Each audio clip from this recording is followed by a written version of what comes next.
Ryan's office revenge. The steel cable snapped with a sound like a gunshot. 12 tons of concrete beam swayed 120 feet above the ground, held by nothing but a backup line that was never meant to carry full load. Below me, 15 construction workers scattered like ants from a kicked hill. That's when Bryce Whitfield's voice crackled over the radio. Overfry the safety system and drop it anyway. We're behind schedule.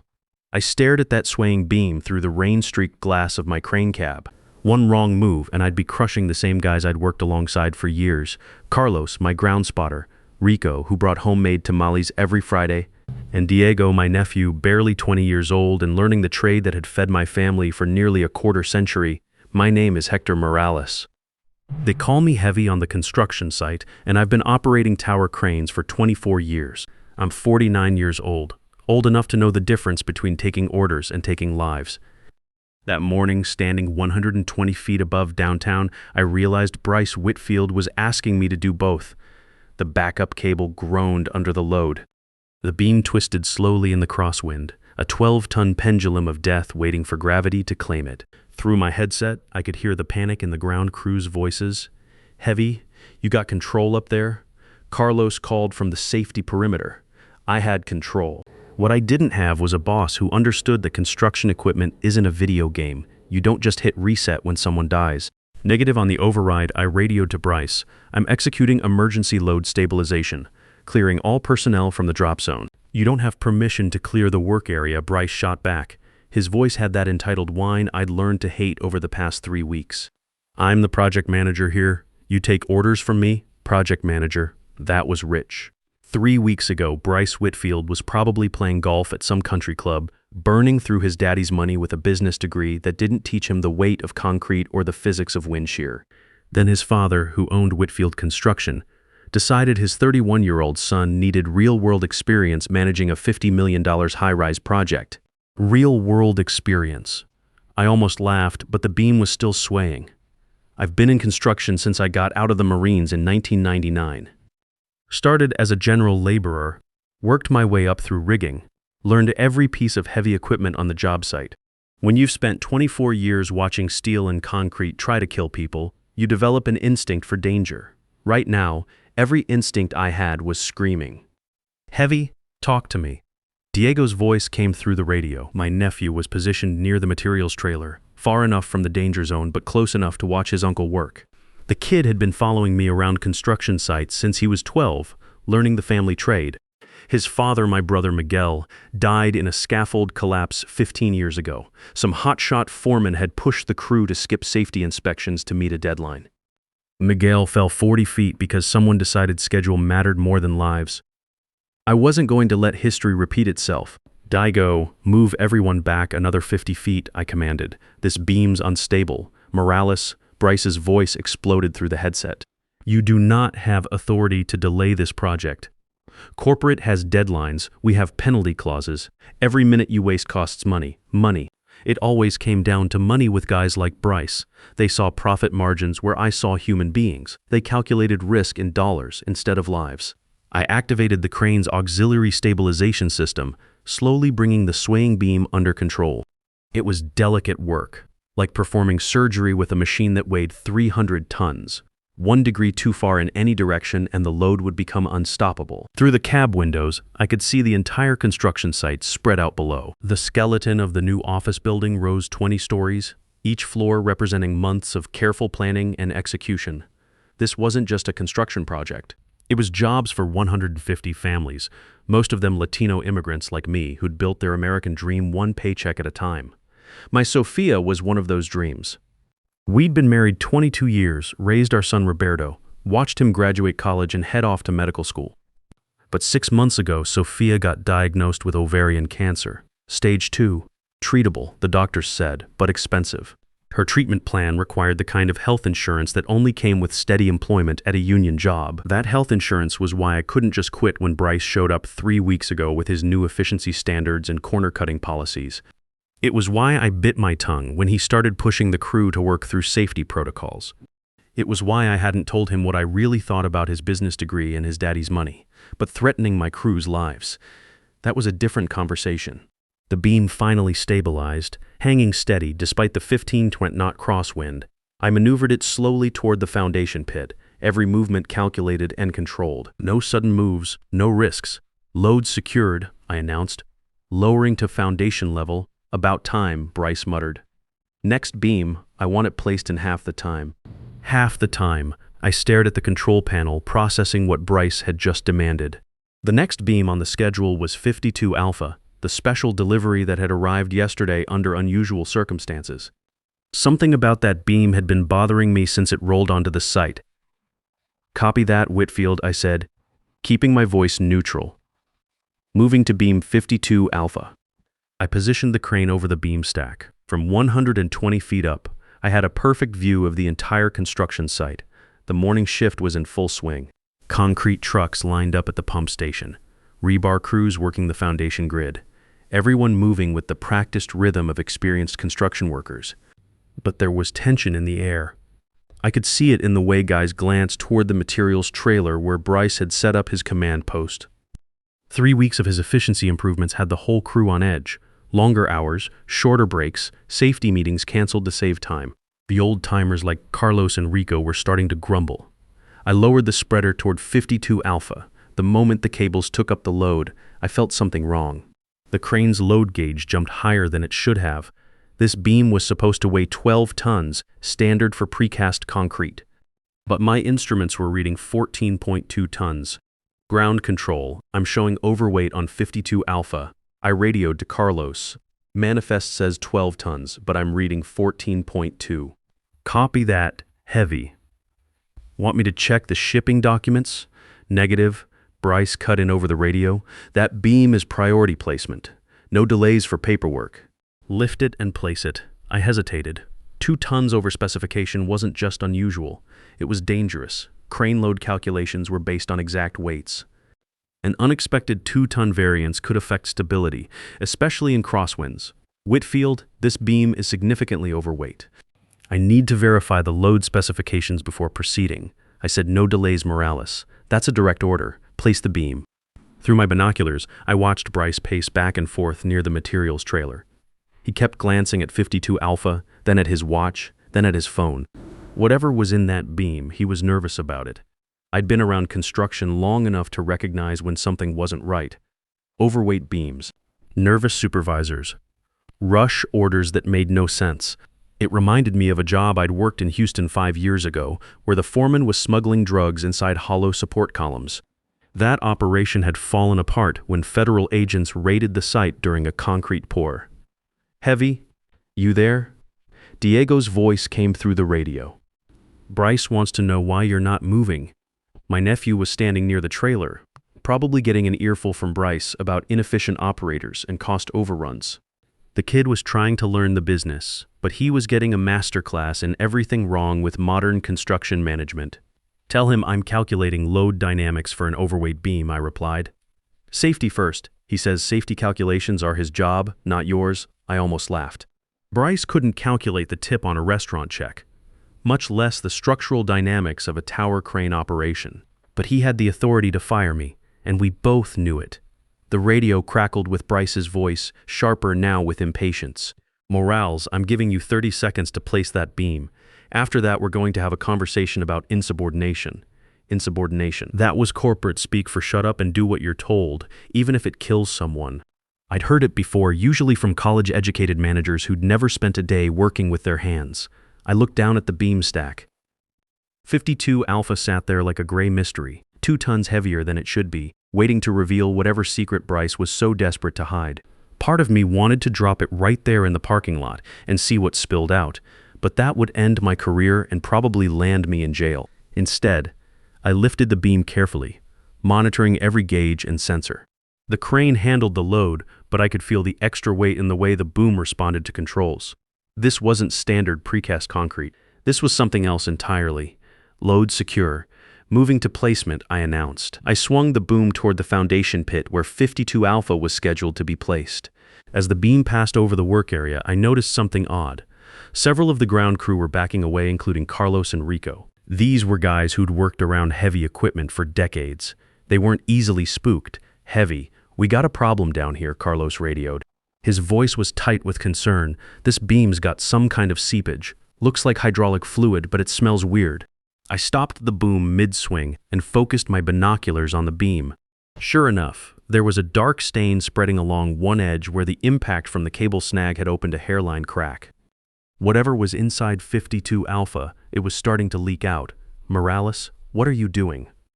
Bryce's voice exploded through the headset. I said, "Place the beam, not hang it in the air for a photo shoot. Ground crew is reporting fluid leakage from the beam," I replied. "I'm holding position until we can determine what's causing the contamination. There's no contamination, it's condensation from temperature differential." Place the beam now. Condensation, right? In 24 years of construction work, I'd never seen concrete sweat hydraulic fluid. But I'd seen plenty of supervisors lie about safety hazards to keep projects on schedule. The smart play was to place the beam and keep my mouth shut. Collect my paycheck. Maintain my health insurance. Keep Sophia's cancer treatments on track. Play the company game and hope nobody got hurt. But down in the work pit, I could see Diego helping the ground crew evacuate the placement area. My nephew learning the family trade, watching his uncle decide between safety and orders. I thought about Miguel falling 40 feet because someone chose schedule over safety. I thought about all the construction workers who died over the years because they trusted supervisors who valued profit over people. Negative on beam placement, I announced into the radio. "This load is contaminated and potentially hazardous." I'm holding position until a safety inspector can evaluate the situation. The radio went dead silent for 10 seconds. Then Bryce's voice came back, cold and measured. "Hector Morales, you are hereby terminated for insubordination and refusal to follow direct orders. Shut down your equipment and report to security for escort off the premises. Terminated," the word hit me like a sledgehammer to the chest. 24 years of perfect safety records, 0 accidents, commendations from 3 different construction companies. Gone because I wouldn't place a contaminated beam that could poison the ground crew. But Bryce wasn't finished destroying my life. "Security, this is Whitfield." He continued over the radio, loud enough for the whole crew to hear. "I need you to escort Hector Morales off the property immediately. Mark it in the log as termination for cause, operating equipment while intoxicated and refusing direct safety orders while intoxicated." The lying bastard was claiming I was drunk on the job.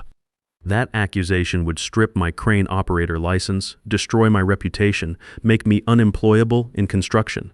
I'd lose my health insurance right when Sophia needed it most. 24 years of building a career, gone because some rich kid wanted to cover up whatever was leaking out of his mystery beam. I looked down at the construction site. 2 security guards were walking toward the crane base, their orange vests bright against the gray concrete. Bryce stood by the materials trailer, arms crossed, already talking into his phone, probably calling his daddy to report how he'd handled the troublemaker. The ground crew was watching the drama unfold. Carlos, Rico, and the other guys I'd worked alongside for years. They knew I didn't drink. They knew I was the most careful operator on the site. But they also knew how this game worked. Management lies, workers get blamed, and everyone keeps their head down to protect their own jobs. "Heavy, what do you want me to do?" Diego's voice came through the radio, uncertain and scared. My nephew was caught in the middle, trying to learn a trade that was about to eat his uncle alive. What did I want him to do? I wanted him to see that sometimes you have to stand up to bullies, even when it costs everything. I wanted him to learn that dignity has a weight to it. And sometimes you have to drop that weight right where everyone can see it. "Diego, move everyone back from the access road," I said calmly. "All the way back to the parking area." "Why? What are you doing?" I looked at beam 52 Alpha, still hanging 120 feet in the air, still leaking whatever toxic secret Bryce was desperate to hide. Then I looked at the narrow access road that led into the construction site. 1 way in, 1 way out. Block that road, and nothing moved. No deliveries, no concrete trucks.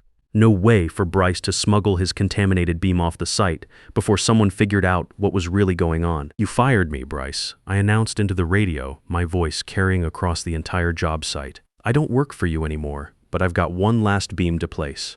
I swung the boom away from the foundation pit, away from the building, toward the access road. The massive concrete beam moved through the air like a guided missile. 14 tons of evidence that was about to become 14 tons of roadblock. "Morales, what are you doing?" Bryce's voice cracked with panic. "Put that beam down. That's company property." "You're right," I replied.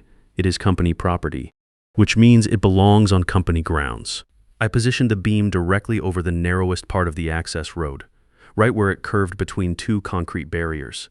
Drop it there, and nothing with wheels was getting in or out of this site. The contaminated beam would be trapped. The authorities would have to investigate, and maybe the truth would finally come out. Don't you dare, Morales. I'll have you arrested. I'll sue you for everything you own. I'll destroy you. Already lost my job and my reputation, I said. What else you got? Through my binoculars, I could see Bryce running toward the crane base, probably hoping to climb up and stop me. Fat chance. It takes 15 minutes to climb a tower crane, and I only needed 15 seconds to finish this. I looked down at the access road one more time, clear of personnel. Just asphalt and the security booth, which was far enough away to avoid damage. The beam would land hard, probably crack open completely, spill whatever Bryce was hiding all over the roadway. This is for Miguel, I whispered, thinking of my brother who died because someone chose speed over safety. And for every worker who got crushed because some suit decided profit mattered more than people, I released the load. The beam fell like a stone, perfectly aligned with the road surface.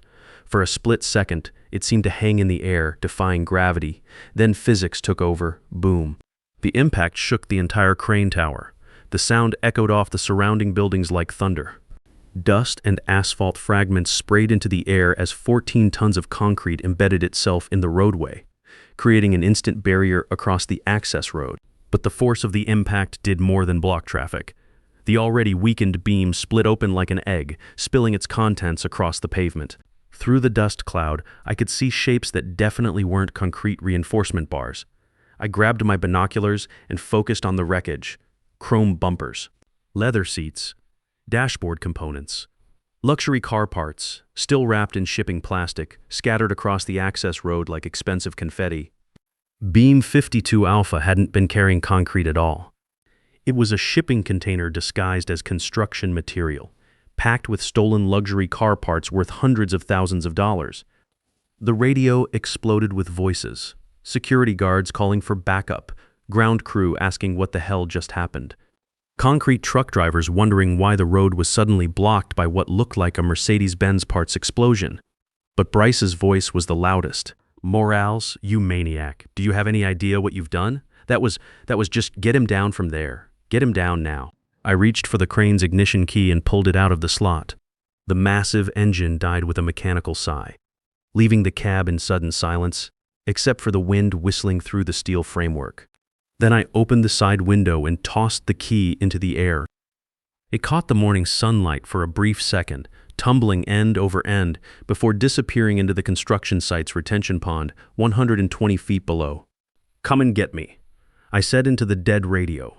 The climb down from a tower crane gives you time to think. 120 feet of steel ladder rungs, hand over hand, boot over boot. By the time I reached the ground, I'd made peace with what I'd done. Sometimes you have to break something to fix what's really wrong. The scene at ground level was chaos. Construction workers crowded around the wreckage, staring at luxury car parts scattered across the access road, like some kind of bizarre modern art installation. Diego stood with Carlos and Rico, all of them looking up at me, like I'd just performed a magic trick they couldn't quite believe. Tio Hector, Diego said as I jumped the last 2 feet to the asphalt. What the hell was in that beam? Before I could answer, Bryce came running across the site, his face purple with rage. 2 security guards flanked him, but they looked uncertain. These were guys who knew me, who'd shared coffee breaks and construction stories over the years. They didn't know Bryce except as the boss's son who yelled at them for taking bathroom breaks. You maniac, Bryce screamed, stopping inches from my face. Do you have any idea what you've done? You've destroyed federal transportation infrastructure. I'll have you buried under the prison. I stood my ground, looking down at him. Even at 49, I still had 3 inches and 40 pounds of muscle on this soft college boy. I'm off the clock, Whitfield, I said calmly. You fired me, remember? Move that crane, he demanded, pointing a trembling finger at the tower. Get back up there and clear this road right now. Can't, I replied. Keys are having a swimming lesson. His eyes went wide as he looked toward the retention pond, then back at me, then up at the silent crane tower. The realization hit him. He couldn't move the beam, he couldn't move the crane, and he couldn't hide what had just spilled out of his smuggling operation. That's when I heard the sirens. The The Port Authority police arrived first, followed by county sheriff's deputies, then federal agents in black SUVs. Within an hour, the construction site looked like a crime scene from a TV show. Yellow tape, evidence markers, guys in suits with clipboards, taking photographs of luxury car bumpers mixed with concrete debris. Officer Rivera, a 20-year veteran I'd known for years, approached me as I sat in my pickup truck waiting for the inevitable arrest. "Hell of a mess you made, Hector," he said, looking at the blocked road.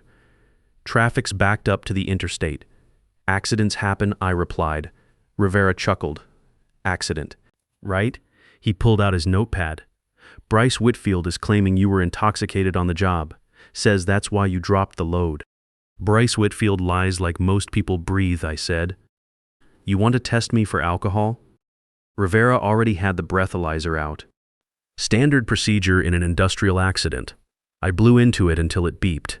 0.00, Rivera read aloud, showing the screen to the crowd that had gathered. "Stone cold sober. He must be on drugs then," Bryce shouted from behind the police tape. "Pills, cocaine, something. You need blood tests." "I'm not arresting a man for 0.00 blood alcohol," Rivera said firmly. "But we do have a problem with this road blockage." My phone had been buzzing for the past hour. Finally, I answered it. Heavy, it's Gabriel Santos, the familiar voice said. My old friend who'd gone into digital forensics after I helped save his life in that trench collapse years ago. "I've been monitoring the police scanners." "Sounds like you stepped in something big." "I stepped in luxury car parts," I said. "About $500,000 worth by the looks of it. That's what I figured. I'm already in the system pulling shipping records. That beam came from a facility that doesn't manufacture concrete, Hector. They import luxury vehicles from Europe. And get this, Whitfield Construction has been filing insurance claims for stolen vehicles. Same models that just fell out of your mystery beam." The pieces clicked together. Bryce wasn't just cutting safety corners. He was running an elaborate fraud scheme. Import luxury cars, report them stolen for the insurance money, then smuggle the vehicles out of the country disguised as construction materials. Double profit, zero risk. Until a Mexican-American crane operator with a bad attitude dropped 14 tons of evidence all over the access road. Gabriel arrived 30 minutes later with a woman I didn't recognize. Sharp suit, federal ID, and a briefcase full of legal documents. Agent Martinez, FBI Financial Crimes Division. She introduced herself. "Mr. Santos has been very helpful in tracing some irregularities in your construction company's shipping records." Martinez walked over to the wreckage and picked up a chrome bumper, reading the VIN numbers. "This matches a vehicle reported stolen 3 months ago. Insurance payout was $85,000. She picked up another piece. "This one, $120,000 claim filed last month." By the time the federal agents finished cataloging the parts, they'd identified stolen vehicle components worth over $800,000. All reported to insurance companies as theft losses while being secretly exported for sale overseas. "Bryce Whitfield," Martinez announced, approaching the materials trailer where Bryce was frantically making phone calls. "You're under arrest for wire fraud, insurance fraud, and interstate transportation of stolen goods." The handcuffs clicked with a sound almost as satisfying as that concrete beam hitting the pavement. The investigation took 6 weeks. Turned out Bryce had been running the operation for 18 months, using Whitfield Construction as a front for luxury car smuggling. Total fraud, $4.2 million in false insurance claims, another $3 million in black market vehicle sales. He got 15 years federal. His father lost the construction license and went bankrupt when the insurance companies sued for restitution. The site was shut down, but Local 12 found me work on 4 other projects before the month was out. 6 months later, I'm sitting on my back porch, watching the sunset paint the city skyline orange and gold. Sophia's treatments are going well, covered by better insurance than I ever had with Whitfield. The doctors say her prognosis is excellent. Daigo finished his crane operator certification and got hired by the city for infrastructure projects. Good steady work with real safety standards. The construction company offered me the regional safety inspector position. I took it. Now I teach young operators about load calculations and wind resistance, but mostly I teach them that the machine doesn't run the man runs the machine. And a man with principles can move mountains, or at least 14 tons of evidence. People ask if I was scared when I dropped that beam. If I worried about losing everything. Hell yes, I was terrified. But bullies like Bryce count on your fear. They think because they sign the checks, they own your dignity. Here's what I learned: your integrity has weight to it. Sometimes you have to drop that weight right where everyone can see it. Show them you can't be moved. So my advice: do your job, be the best at what you do. Make yourself valuable, but never let someone mistake your work ethic for weakness. Keep your own records, know your worth, and if they try to destroy you, make sure you're holding something heavy enough to crush them right back. Trust your equipment, follow the safety protocols, and always know where the keys are. Because at the end of the day, gravity doesn't care about your paycheck, it only respects the truth.